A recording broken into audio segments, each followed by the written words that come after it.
This week, Sasha and I visited Dinosaur Valley State Park and thought you guys might find it interesting to see some of the dinosaur tracks that make this park so famous. We stopped at the visitor center to get our tickets, and we took a look at some of the displays that talk about the geology and the history of the area. We also asked the staff where the best place to go in the park was to see the footprints, and they gave us two main areas, so we headed off to the first one next. We started by heading down to the Denio Track site, where we were told there might be some paleontologists down there that we could talk to. Morning. Morning. Good. How about y'all? Good. Enjoying the cooler weather.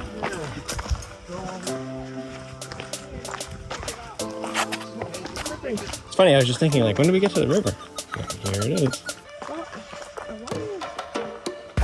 In this area of Texas, we have a pretty major drought that's been going on for several months now, and as you can tell, the river is completely dry. We wanted to get out and take a look at the footprints before the rains came and filled the river back up, and I'm glad we did, because pretty much everything was accessible. It's all cracked and dry. Once we got down to the river, we could see the blue tents up ahead, and there seemed to be some activity up there. So that's where we headed. Oh yeah, here we go. That area we looked at 3 years ago, you can see how the tracks alternate.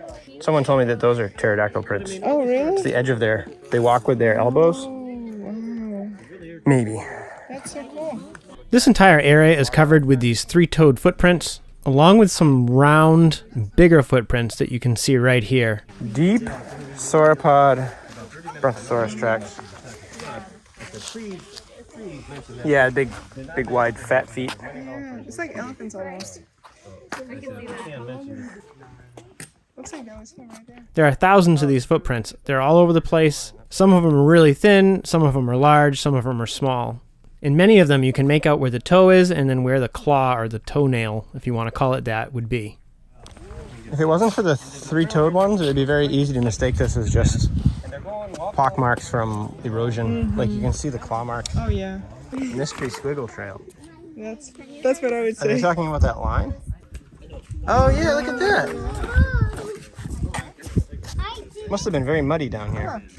So you got one here, one there. Yeah. You can tell how he was walking.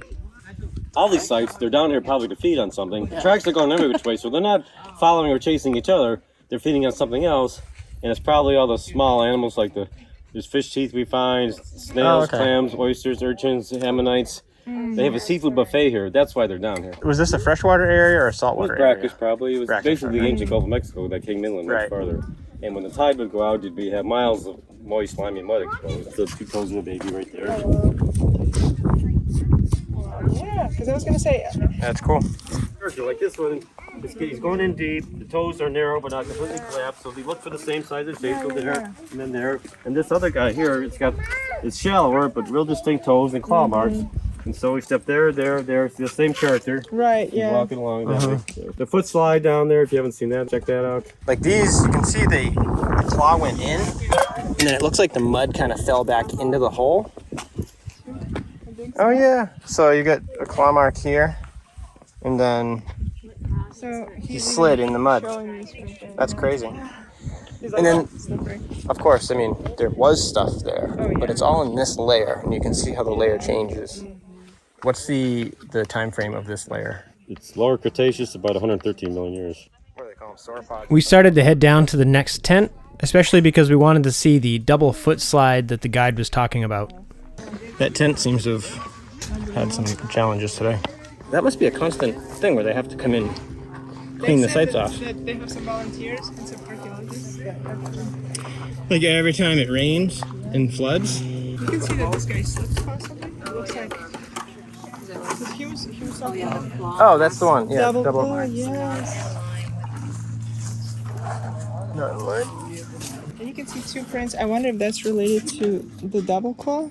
Probably not, because I don't see it on the other side. Yeah, well, it says on that little sign is that there's no tracks for this. That was a metatarsal heel impression of something. Oh, okay. I wonder what's underneath all the rest of this. You just can't see. Just more stuff, yeah. Because obviously these tracks go on, but... It was starting to heat up and we were limited on time, so we decided to head over to the Ballroom site. The Ballroom site is out behind the gift shop, also known as the Dino Store.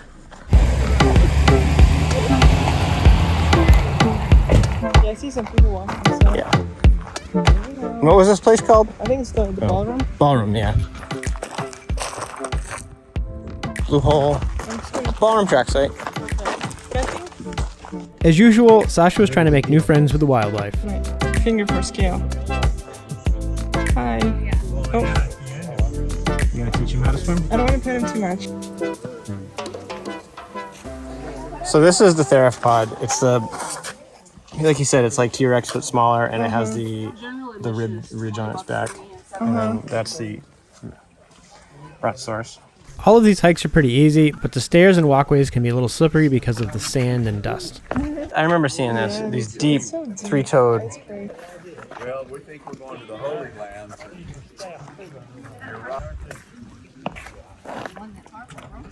It's big. Oh yeah, look at that.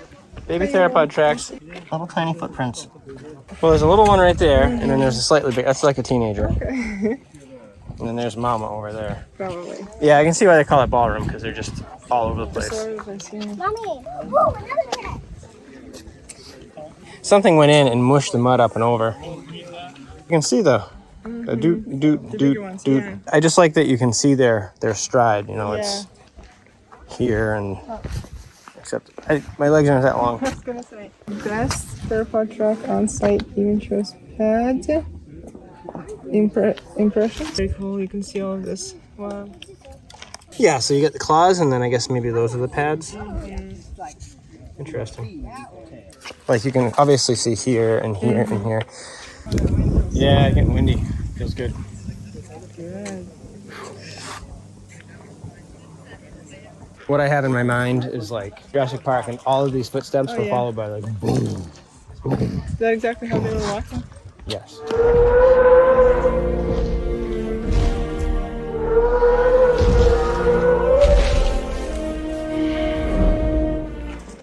This is a good example of the track marks that you can find around the park. You can really see the stride of the dinosaur. Next, we headed off to the main track site. Feel free to pause it here and read this sign. This tells a little bit about how they discovered the tracks and what a big deal it was back in 1938. We had visited this site back in 2020 during the COVID closures and wanted to see it without any water. We are at the Main track right there. main track site. Or maybe right there, yeah. And the other place was what, over here?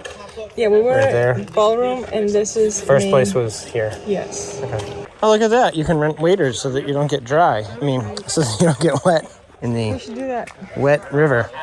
Normally the river's flowing and it would be really difficult to cross without this man-made stone bridge, which is really just a series of boulders set in place. Alright, so these are these stones that you're supposed to step on. There seems to be a constant traffic jam crossing these stones. I don't know why I didn't think to just step down and walk around.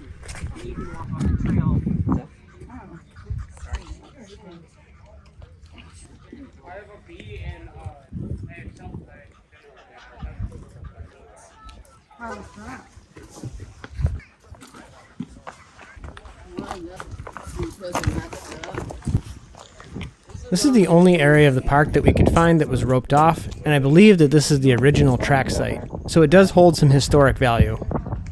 I mean, the sign's right in it, so I wonder if these are footprints or if these are just erosion marks. I mean, that's a big footprint. That would be a large... Well, that's what they were talking about. There was a meat-eating one, and I think there was a large one that was like herbivore. But isn't that up there? Or is that right here? No, I think it was right here. That's Okay. I think these are the original tracks that were found. Yeah. By now, we were getting hot, tired, and hungry, and there didn't really seem to be much else to see. That smell. Yeah, it stinks. Pretty stagnant. Yep. So we hung out for a few minutes and enjoyed the scenery. It is a really pretty spot, especially in the springtime when everything's blooming and everything is green. Right now it's pretty dead and dry, but it still really is a beautiful spot.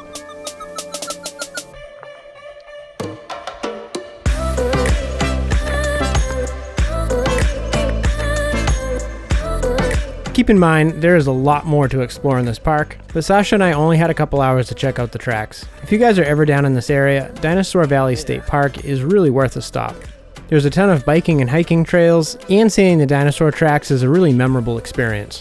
But remember, if you come on a weekend or during the summer, make sure you get there early and to reserve a time slot. This is a very, very busy state park, and if you don't plan ahead, you might just get turned away at the entrance. I hope you enjoyed the video, thank you for watching, and I'll see you in the next video. Bye!